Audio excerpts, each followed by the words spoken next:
Hello friends, my name's TheRealEmile and welcome back to some more Forza Top Gear laps. Today's subject matter is sports saloons.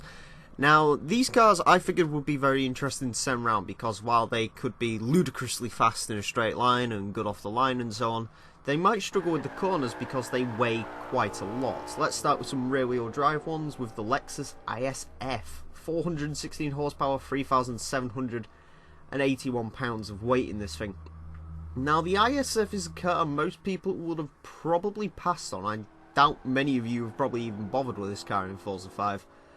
It's a pretty nice driving car, I've got to say. The issue I had with these rear-wheel drive sort of saloons are they're very nondescript. There's not particularly much to speak about. They all handle relatively nicely. They're all relatively well behaved. There's just nothing really that interesting about them. Yeah, I would say the brakes are probably a bit laxical on the Lexus just because it's obviously a heavier car. But again, it's power down, it doesn't have any issues. I was quite surprised at how the Lexus was so nice to drive. We've had the LFA around here, and that wasn't a particularly great car, but the ISF isn't bad. You do have to ease off around the corners. You can't take quite as much speed as you want to because of the weight, and usually when cars are heavier you've got more chance of understeering off. Now, understeer isn't a huge problem in the ISF, but if you basically put too much speed into a corner you will understeer off in these sort of heavier cars. Next up we have the most famous sports saloon. This is a BMW M5 F10, so this is the newer model. 552 horsepower, 4,123 pounds of weight. The M5 is the golden standard for this class, and well, driving this, it's fairly easy to see right. It's relatively well behaved, it's got enough power to get it down the straights quite quickly. Yeah, I like the M5. It has been around here in Season 1, and from what I remember it didn't do too well compared to some other B-class cars, but then again that's because it was in like the second episode, I think, so well, I still can't drive Top Gear for crap, but back then I definitely couldn't. But yeah, the M5 was once again relatively well behaved. It is a bit heavier than the Lexus, which does mean it sort of has more of a tendency to understeer off than the Lexus, but it's got more grip, it feels like, and it's also got more straight line speed because it has 552 horsepower, which is 140 more than you would get in an ISF. So yeah, BMW M5, fairly decent car to drive. I had no issues with this car whatsoever. Yeah, I'm sure most of you have probably used this car because I assume it's quite popular. Next up we have an older M5. This is the E39 model, almost said 29 there. 394 horsepower, 3,900 pounds of weight. This, out of all the M5s, is my personal favourite. I absolutely love this style of 5 Series. I wasn't expecting much from the E39.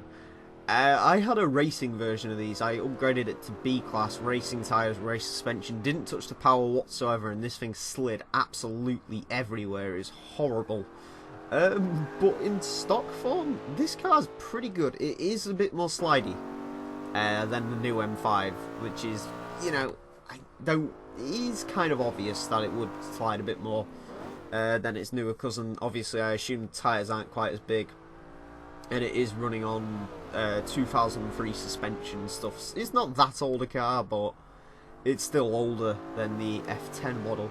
But yeah, the E39 was fairly good actually. It's it is a C-class car, so it'll be interesting to see how it compares compared to some other sort of C-class cars. It is heavier than some of its C-class rivals, but then again, it is a bit faster. So yeah, E39, pretty good car. I think this one's also fairly cheap as well. So give this car a go if you haven't already, because it's fairly decent to drive. And the final rear-wheel drive saloon we've got is the Infiniti Q50 328 horsepower, 3,675 pounds. I was just looking through the sports saloons, and this one sort of came up, and I thought, oh, hey, let's throw that around. The Infiniti, I'm not expecting hugely good things from this. It's a fairly low C-Class car, it's about 423 PI, so realistically this car is sort of comparing to the S2000 we had go round not too long ago.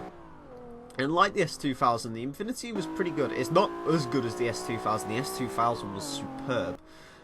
This car actually does have some sort of speed, unlike the S2000, which, well, didn't. Yeah, but of course it weighs quite a lot. 3,600 pounds is actually more than I was expecting this thing to weigh. But the Infiniti isn't half bad. I don't actually mind the Q50. It's one of the saloons I actually kind of like nowadays.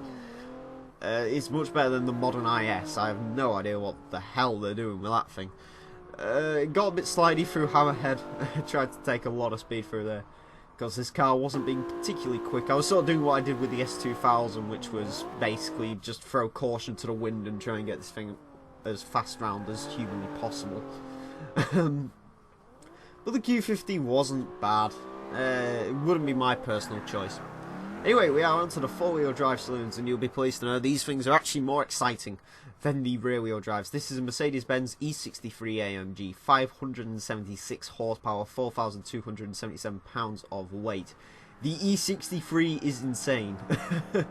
This car, for a four-wheel drive car, actually drives really well. I was expecting, what with it weighing 4,200 pounds, near enough, that it would have some humongous understeer issue, but no, the E63 was a damn good car. It was mentally fast in a straight line. This thing does, I was actually watching the lap counter, and I managed to get it to do 0 to 60 under 3 seconds. This car is very, very quick. You do have to be a bit cautious around the hammerhead, obviously, otherwise you just, as soon as you hit the throttle, it just shoots straight off. So you have to be a bit cautious around them sort of corners. And through the follow through, it was fairly uneventful. The E63 is a really nice handling car. I do actually recommend giving this one a go. I think it's actually fairly expensive. For some reason the AMG Mercedes are, I believe, like the C-Class is upwards of 200,000 credits. You could get an MP4 12C for 30 grand more, so I'm not quite sure on what the price of the E63 is, but give it a go. I think it was DLC anyway, so you should already have it in your garage if you've got the DLC. Next up we have an Audi RS7 Sportback, 552 horsepower, 4,310 pounds. This car, I actually really like the RS7 Sportback. I really like the look of this car, strangely. And it is, once again, insanely quick. This is another one that I got to do 0 to 60 in under 3 seconds. This car has a 9.6 launch statistic. It's insane. It is down on power compared to the Mercedes, and it's down on weight compared to the Mercedes. However, Audi have managed to do something. Basically, I think it's the gearing on this car, because the gears are very close. It just gets out of the corners so quick, the Audi, it's insane. I will say the close gearing was a bit of an issue around here.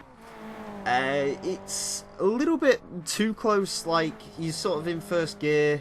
I try and get in first gear around the second corner and it just wouldn't do it. It was hitting the red line, so it's a bit hard choosing a gear. Also, this car had a bit more understeer than the Mercedes did. I'm not sure why, but it certainly did understeer more than the Mercedes, but it was still fairly fun and pretty quick car to drive as well. I do like the RS7 a lot. And finally we have the Infiniti Q50 Elridge, 560 horsepower, 3,836 pounds of weight. This, unfortunately they've cancelled it, but if this ever came out, this would be my favourite sort of super saloon. This is just an awesome car. It has the engine from a Nissan GTR. It has fairly decent horsepower statistics. It has four-wheel drive. It does understeer a little bit, but you can deal with it. This thing does 0 to 60 in about 3 seconds. Top speed, according to the game, is 217 miles an hour. That's as fast as a Lamborghini Aventador. Yeah. The Q50 Elridge is fantastic. It's obviously not going to be as fast as a Lamborghini Aventador because it obviously weighs a lot more, and I don't even expect it to get close to the GTR because again it weighs more than the GTR does. Although I don't think, actually the GTR was quite heavy, wasn't it? So I'm not quite sure I know this is probably heavier, but I'm not quite sure by how much. But yeah, the Elridge is a seriously, seriously awesome car. It's free DLC, go download it, go try it out. It will blow your mind. This could beat a BMW M5 if they ever put it in production, but just don't even get me started on that. Anyway, on to the times, and the Infiniti Q50 Elridge was the fastest car of the day with a 119.465, quicker than a Corvette C6ZR1, Ferrari 360 Challenge Stradale, Aston Martin Vanquish, SLR McLaren. That's also ridiculously insane. E63 AMG did pretty well as well too, 120.649, beating a Ford GT, which is pretty good for a four-door sedan if you ask me. Going down the board in 41st we have the Audi RS7 Sportback, 121.616, beating a ZL1 and an Exige S, not quite as quick as the Mercedes though. And the M5 F10 gets a 121.979, beating a Bentley Continental, which is quite good, considering I think the Continental's a higher PI. Going more down, we find the Lexus ISF with a 123.294. Not particularly impressive, but it is faster than a TTRS 370Z Maserati Gran Turismo, although those cars are of a lower class. M5 E39 gets a 63 with a 125.775, beating a bunch of Evos and Skylines, which is pretty damn good if you ask me. It even beats the Z8, which I believe was based off the M5, I'm not sure. And finally, the Q50S goes into 73rd with a 127.464. Just a bit slower than the S2000. Yeah, that car wasn't particularly fast, unfortunately. But yeah, that's it for some sports saloons. Next week, I think we're going to have some hot hatches round. So I hope you join me for that. My name's been TheRealEmile. And thank you very much for watching. Until next time, farewell.